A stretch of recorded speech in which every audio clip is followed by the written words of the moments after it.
Sikia jina la Chief Senge. Jina la Chief Senge, yeye alikuwa ni chifu, lakini pia alikuwa na taaluma mbalimbali. Yeye alikuwa ni mfugaji wa wanyamapori na alikuwa anafundisha wanyamapori. Kama tunavyofahamu, alikuwa na zoo hapa. Palikuwa pana zoo hapa, tunafuga simba, chui, wanyama wote.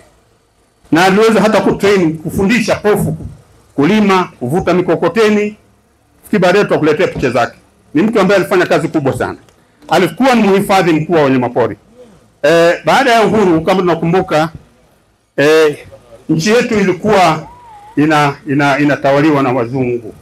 Na wataalamu wengi walikuwa ni wazungu kuhusu mambo ya wildlife conservation, mambo ya uhifadhi wa wanyamapori.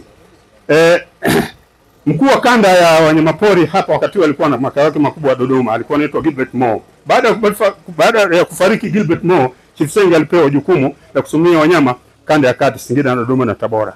Kwa hiyo pia alifanya kazi kubwa sana siku za nyuma. Kama mnafahamu Sadani National Park, Chief Senge alipanda wanyama pale Sadani. Alifanya kazi kubwa kutoa wanyama hapa Singida. Kuna nyumbu, kuna pofu, aliwatoa Singida. Sisi tukiwa watoto wake tunamsaidia na kuenda kuwapanda pale Sadani. Ndio maana ukuta mpaka sasa hivi Sadani kuna wanyama ambao walikuwa wapatikani katika kanda hii.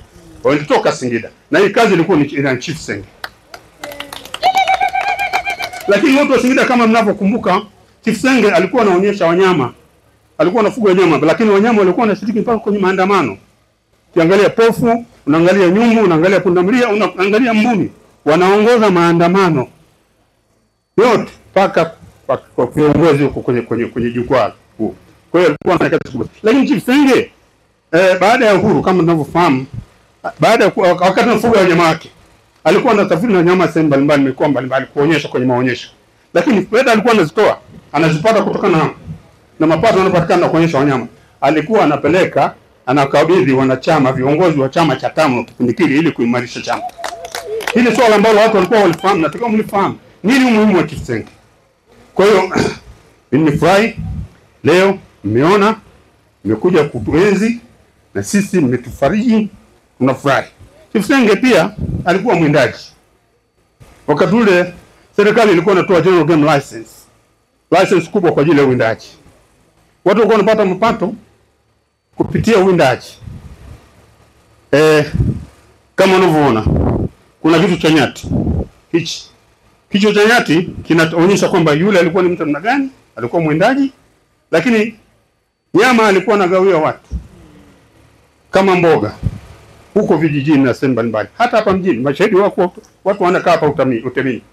Chief Senge alikuwa akiwinda nyama, akileta na chakula. Alikuwa anagawa nyumba zote mwanzo mwisho. Kwa hiyo hii historia mtakiwa mwifahamu vizuri sana. Kwa upande mwingine, Chief Senge alikuwa ni shujaa sana. Alikuwa anapambana na vitu vingi. Mnakumbuka kipindi hicho palikuwa pana simba wanakula watu hapa Singida. Mbojo, mnafahamu Mbojo? Mmesikia habari ya Mbojo? Sasa Chief Senge alikuwa anafanya kazi kubwa sana ya kupambana na hao wanyama. Ndio maana nchi hii ikawa na amani. Na simba wala watu, kama mnafunga, simba ilikuwa inakula watu sana hapa Singida. Chief Senge alifanya kazi kubwa sana ya kuua na kuondoa majanga ya wanyama hatari.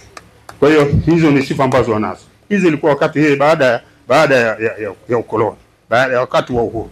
Kwa hiyo vitu vingine ambavyo sasa mnataka vione, nimesema kuna pembe ya nyati hapa. Sasa njoo kwa huku mheshimiwa.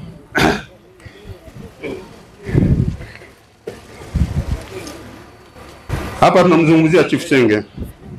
Wakazi wa Singida, Wakongo na walikuwa Singida kwa muda mrefu, wanafahamu kabisa Chief Senge alikuwa anafuga wanyama hapa. Alikuwa anafuga mbuni. Mbuni walikuwa wanatoa humo kama kuku.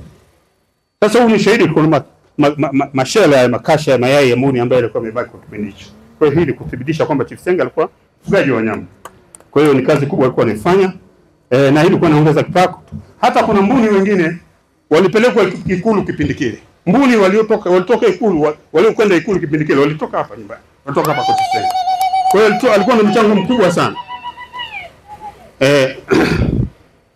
Tuondoke hapo. Tuende sasa katika vitu vya matumizi ya kawaida ya nyumbani.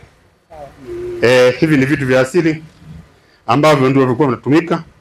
Kiangalia wazee nataka uzungumzie hii dahwa. Hii inaitwa dahwa. Dahwa kazi yake kubwa ilikuwa inapeleka kitu kama zawadi. Binti anapokuwa ameolewa au watu unapokwenda kusalimia unakuwa na zawadi. Zawadi hizi zilikuwa zinawekwa katika vibuyu kama hivi. Hivi vitu ni vingi. Nishukuru muda mrefu sana kuvizungumzia.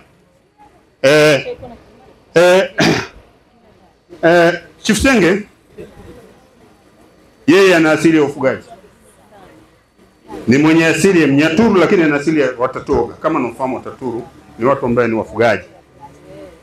Ni watu ambao wanatumia maziwa, chakula ambacho kwa tutumia sana maziwa na nyama za ng'ombe. Unaona kile kibuyu kazi yake ni kutengeneza kuchekecha maziwa. Kwa Nyaturu tunaita nkii.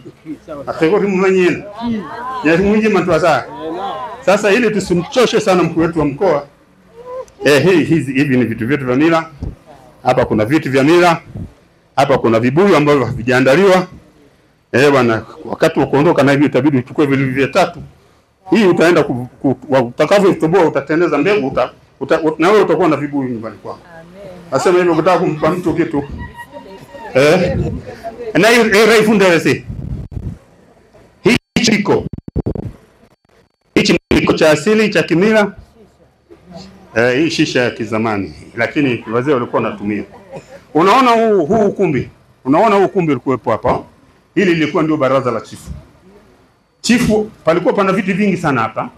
Chifu ana kiti chake pale. Wazee wanakuja kila siku jioni kuja kuongea na kutoa taarifa mbalimbali. Bwana. Kwa hiyo wengine walikuwa wanapata fursa ya kuvuta hii tumbaku ya kienyeji lakini bahati mbaya tukuja na bao. Bao tukuleta kulipata. Liko huko juu ya dari huko. Na huko juu ya dari kuingia ni kazi. Naona? Kwa hiyo hichi kiko wazee wanavuta, wanatengeneza ubongo, alafu wanampa chifu maelekezo ambao wao wanataka nini kifanyike huko. Huku tuondoke, twende kwenye ngao.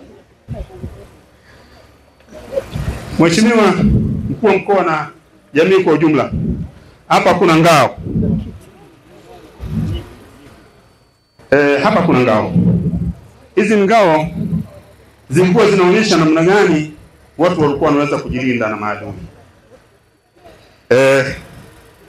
Zilitumika katika mambo mengi. Ukiangalia zamani watu walikuwa ni wafugaji. Wanapokwenda machungani wanakutana na wanyama hatari. Sio lazima wakutane na binadamu lakini wakutana na wanyama hatari. Mnyama anapokuata kama chui au nini, basi wanatumia ngao kwa ajili ya kumkinga. Lakini vile vile kuna mikuki kama unaoiona hapo. Mikuki kama unafahamu. Kazi yake ni kupambana na adui. Maadui walikuwepo. Maadui aina nyingi, kuanzia wanyama wakali pamoja na waizi wa mifugo. Tulikuwa tunafanya vitu hivi kwa ajili ya kujilinda na mifugo yetu. Lakini vile vile hapa mheshimiwa kuna upinde, unaona huu upinde. Wanyaturu ni ma-experts. Kiangalia Wanyaturu wale wa zamani walikuwa ni ma-experts. Walikuwa ni watu wenye speed sana. Lakini walikuweza kupambana na adui kwa namna ya haraka sana. Walitumia mishale upinde kama hizi pinde na mishale. Hii ni podo ambayo inaweka mishale. Lakini hapa kuna mishale, kuna sumu ambayo hatutaki iguse sije kaleta kakuletea madhara baadaye. Kwa hiyo hizi ni zana za kwetu ambazo zilikuwa zinatumiwa na wazee wetu. Kuna kiti pale. Kuna kiti cha asili pale.